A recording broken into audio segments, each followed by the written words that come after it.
Pemirsa, polisi masih memeriksa 87 pendemo Undang-Undang Omnibus Law Cipta Kerja. 14 pendemo berstatus tersangka dan masih ditahan untuk didalami perannya dalam demonstrasi yang berakhir dengan kerusuhan Kamis lalu.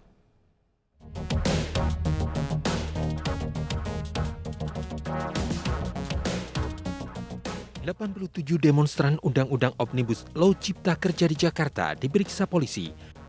Usai memeriksa para demonstran yang ditahan, 14 diantaranya dinyatakan sebagai tersangka.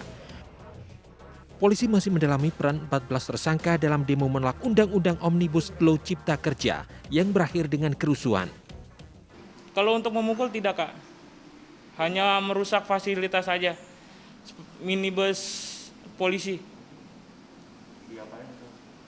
Saya terbalikan, Pak. Ya motifnya sih saya termakan hoak dan termakan dengan omongan teman saya sendiri untuk ikut serta demo dan melakukan kekerasan pada saat demo tersebut.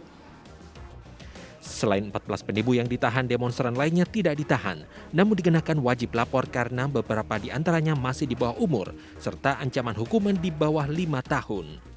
Ya, yang kita tetapkan sebagai tersangka setelah kita lakukan pendalaman dan gelar perkara, dari 43 ini 14, jadi ada tadinya 87 sekarang jadi 43 yang jadi tetap sebagai tersangka.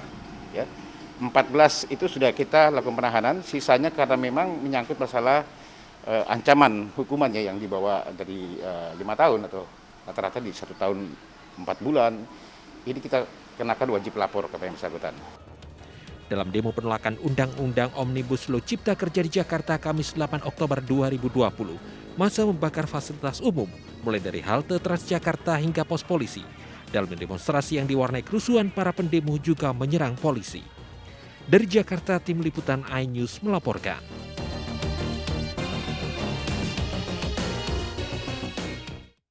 Pemirsa, polisi terus mengembangkan kasus penyebar hoaks terkait Undang-Undang Cipta Kerja. Sebelumnya, 1 orang ditangkap di Makassar karena diduga menyebarkan berita bohong terkait dihapusnya uang pesangon serta upah minimum buruh.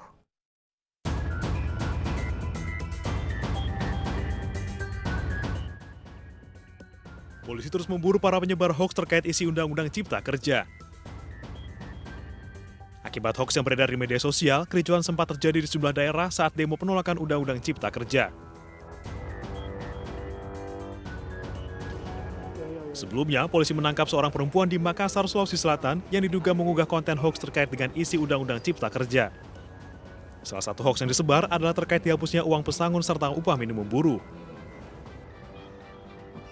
Perempuan berinisial VE ini menyebar hoaks karena kecewa dengan pengesahan Undang-Undang Cipta Kerja.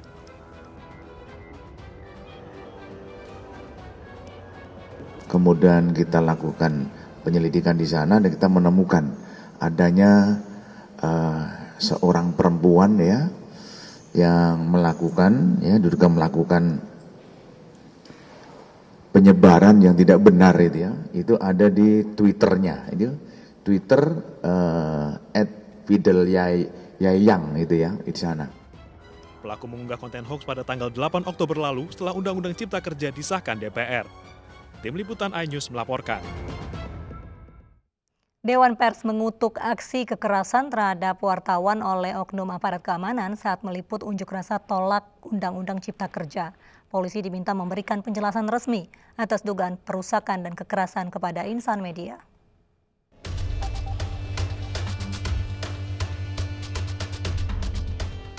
Dewan Pers mengutuk aksi kekerasan diterima beberapa jurnalis oleh oknum aparat keamanan saat meliput unjuk rasa buruh dan mahasiswa menolak Undang-Undang Cipta Kerja. Polisi diminta memberikan penjelasan resmi atas perusakan dan kekerasan kepada insan media.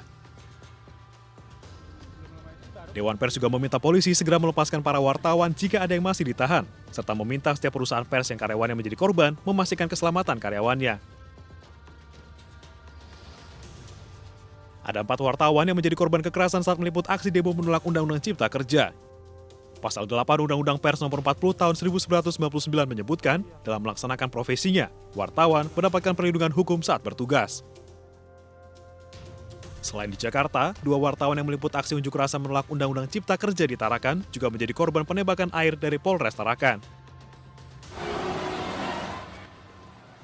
Dari video yang diunggah di media sosial, 2 wartawan terkena tembakan air dari mobil water cannon sehingga terjatuh dari pagar gedung DPRD Tarakan setinggi 2,5 meter.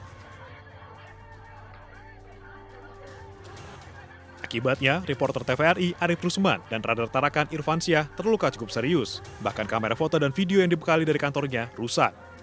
Atas peristiwa ini, PWI dan IJTI Kaltara menyomasi Kapolres Tarakan AKBP Filol Praja Artadira.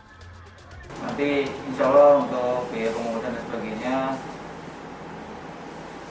bisa kami bertanggung jawab ini ya. Kemudian untuk peralatan dan sebagainya jangan juga lah nanti kami akan meninggal. Sementara Kapolres Tarakan akan memeriksa secara internal operator mobil water cannon yang menyemprot wartawan tersebut. Tim Liputan iNews melaporkan.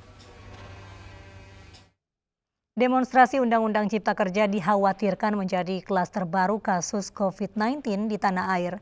Ikatan Dokter Indonesia meminta pendemo yang mengalami gejala COVID-19 untuk segera memeriksakan diri.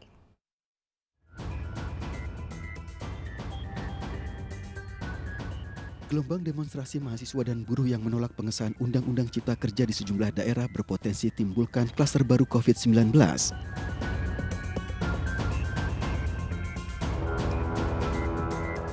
Berdasarkan data Polda Metro Jaya, 27 demonstran yang ditangkap hasil rapid testnya reaktif dan langsung dibawa ke Rumah Sakit Darurat Wisma Atlet untuk menjalani swab test dan isolasi.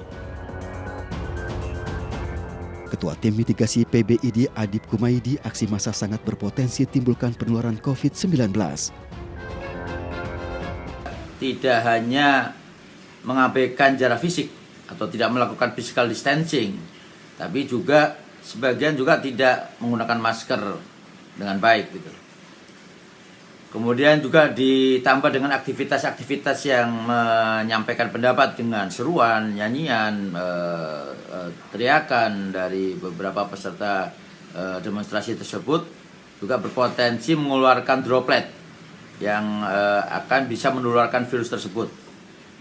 Nah, pada saat kemudian salah satu di antara mereka peserta itu ada yang sudah memang positif, ya tentunya dengan status OTG atau asymptomatic carrier, maka ini bisa menjadi sebuah proses transmisi atau penularan daripada COVID. Ditambah juga banyaknya kemungkinan peserta demonstrasi yang datang dari kota atau wilayah yang berbeda, yang jika terinfeksi, mereka juga akhirnya dapat menyebarkan virus itu pada saat kembali ke komunitasnya. Menurut Adib, pendataan demo yang terpapar menjadi sulit karena banyaknya pendemo yang datang dari berbagai wilayah. Pendemo diminta untuk memeriksa diri jika usai berdemo merasakan gejala-gejala COVID-19. Tim Liputan iNews melaporkan. Seorang ayah tega menjual anak kandungnya demi beli sabu di Tanjung Balai, Sumatera Utara. Kami hadirkan informasi selengkapnya usai jeda berikut.